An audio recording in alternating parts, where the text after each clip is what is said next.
Selamat pagi. Kali ini saya akan membahas tentang apresiasi sastra, dalam hal ini genre prosa atau novel.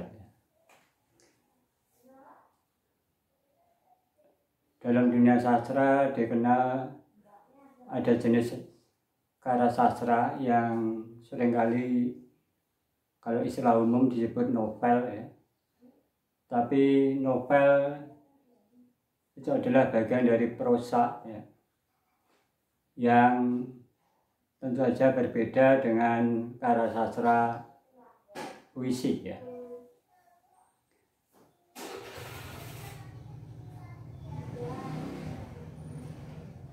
Novel atau prosa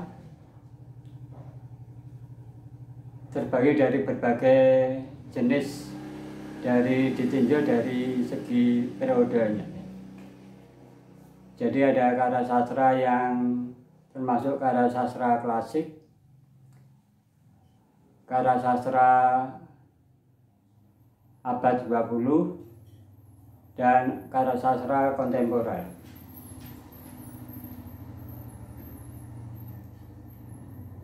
Dalam dunia sastra yang ada di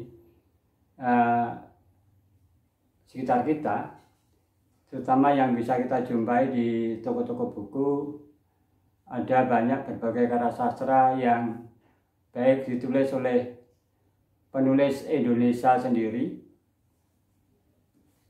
Ini salah satu contoh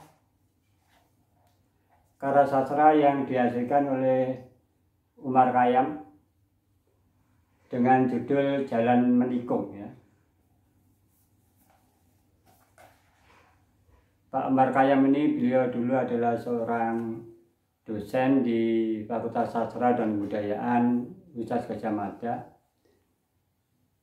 Namun juga beliau sangat aktif membuat novel-novel ya, yang diantaranya selain novel Jalan Menikung ini ada juga novel Para Priayi ya. Jadi Jalan Menikung ini merupakan kelanjutan dari novel sebelumnya Para Priayi. Ini adalah salah satu contoh karya sastra yang dihasilkan oleh penulis Indonesia. Kemudian ada juga karya sastra yang di sini tertulis hikayat Sri Rama ya. Ini karya sastra yang dihasilkan oleh penulis India. Dalam ini ditulis oleh Empu Walmiki ya, yang menggambarkan kehidupan di Sri Rama di kerajaan Pancawati di zaman dahulu ya, di mana Sri Rama yang berperang melawan Raja Alengka, seorang raja raksasa yang telah menculik atau mengambil istrinya Dewi Sita. Karena itulah maka Sri Rama mengutus bala tentaranya, termasuk juga Sri Rama akhirnya mencari istrinya dan sampailah Sri Rama ke negeri Alengka. Ini tentang hikayat Sri Rama.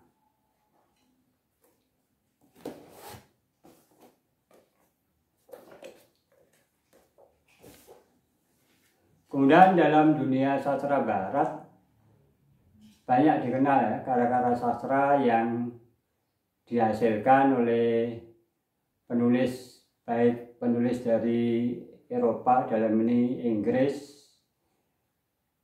kemudian dari Italia, ya, dari Yunani gitu ya, dan juga penulis-penulis dari Amerika maupun Australia.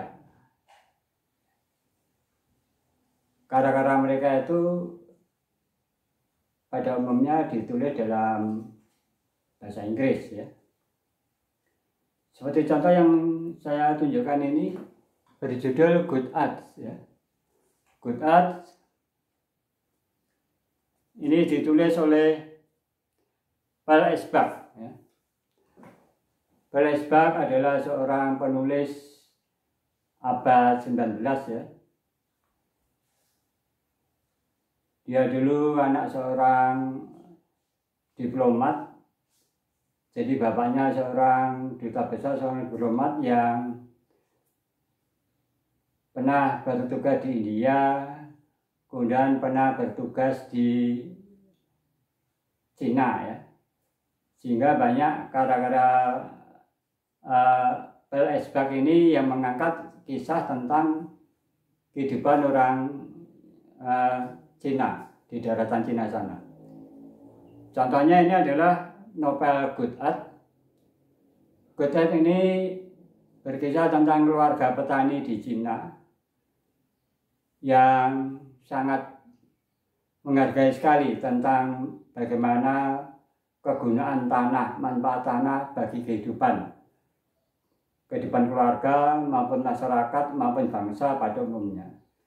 Sehingga judul novel pun ini diberi judul Goodhart, ya, bumi yang baik. Ya. Itu contoh penulis. Dia Paul Esbach ini seorang penulis novel dari Inggris sebetulnya, tapi dia banyak dibesarkan di wilayah di luar Inggris, ya. Terutama di negeri Cina sana. Ya. Itulah sebabnya cerita-cerita dari Paul Esbach ini banyak mengangkat kisah-kisah kehidupan bangsa Asia. Jadi ada juga selain Goodhart, ceritanya mengangkat tentang kehidupan para geisha di Jepang. Jadi selain Cina, Paul Esbach juga mengangkat kisah kehidupan orang-orang Jepang. Dalam ini para wanita yang berprofesi sebagai geisha misalkan.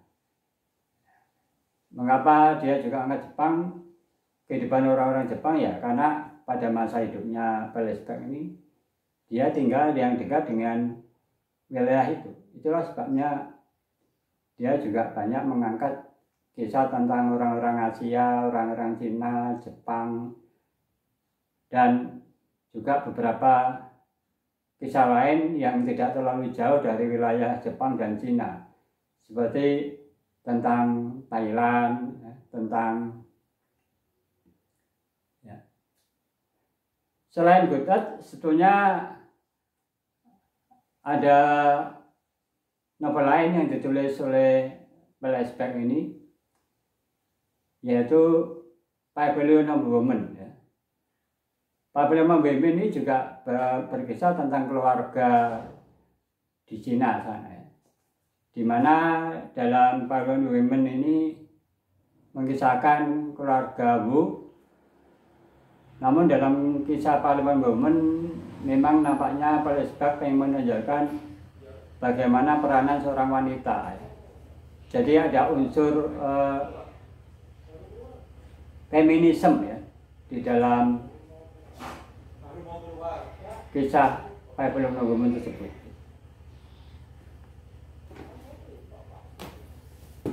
Kemudian ini ya, ini novel ditulis oleh Anna Karenina ya. Berjudul Anna Karenina yang ditulis oleh Leo Tolstoy. Ya. Novel Anna Karenina ini berlatar belakangkan keluarga bangsawan di Rusia saat Rusia masih sebagai kerajaan di zaman dahulu.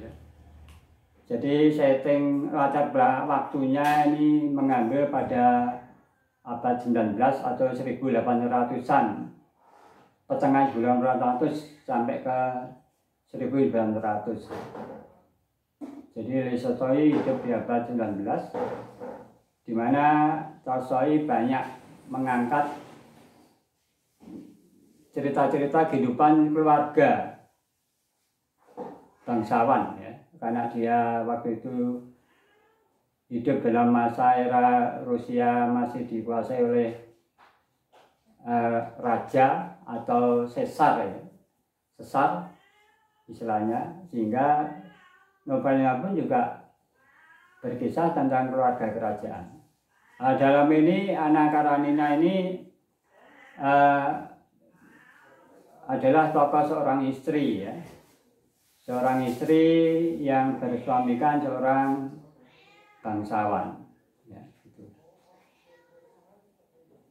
Kemudian saat dia sering melakukan perjalanan bepergian menggunakan kereta api, maka dia bertemu dengan seorang bangsawan muda ya, yang masih single.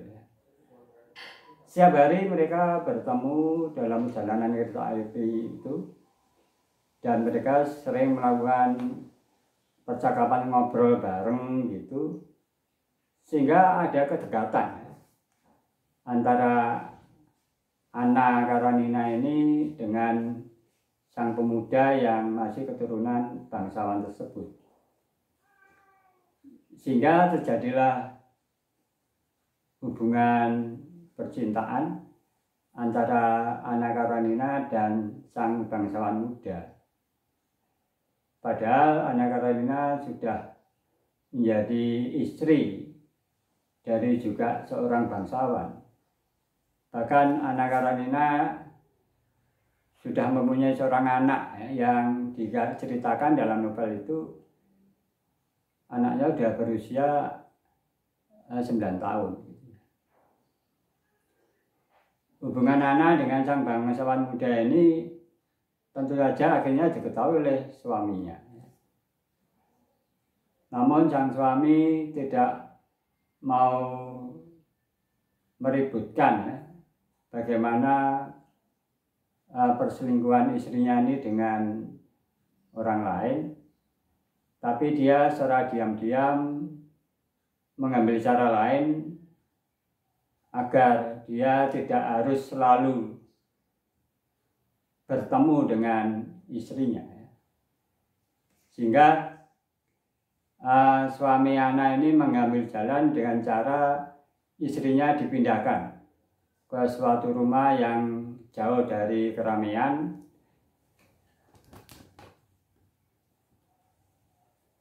sehingga tidak banyak orang mengetahui bahwa dia bersama istrinya telah ada masalah keluarga. Sengaja suaminya menjauhkan istrinya ini karena dari hasil hubungan sang istri dengan pemuda yang telah menggoda dirinya itu, akhirnya diketahui bahwa sang istri itu hamil gitu ya. Yang jelas-jelas menurut suaminya kehamilannya itu bukan dari hasil hubungan Anna dengan suaminya, tapi Anna berhubungan dengan sang pemuda bangsawan yang masih single, dan hubungannya sudah terlalu jauh ya, begitu akrabnya, sehingga sampai akhirnya Anna mengalami kehamilan yang bukan dengan suaminya sendiri. Kalau kita menyimak kisah Anna Karenina ini menunjukkan bahwa sebetulnya permasalahan keluarga, kalau yang sekarang seringkali ada istilah pelakor gitu ya. Jadi kalau ada istri wanita kemudian merebut suami orang, kan istilahnya kalau di Indonesia kan pelakor.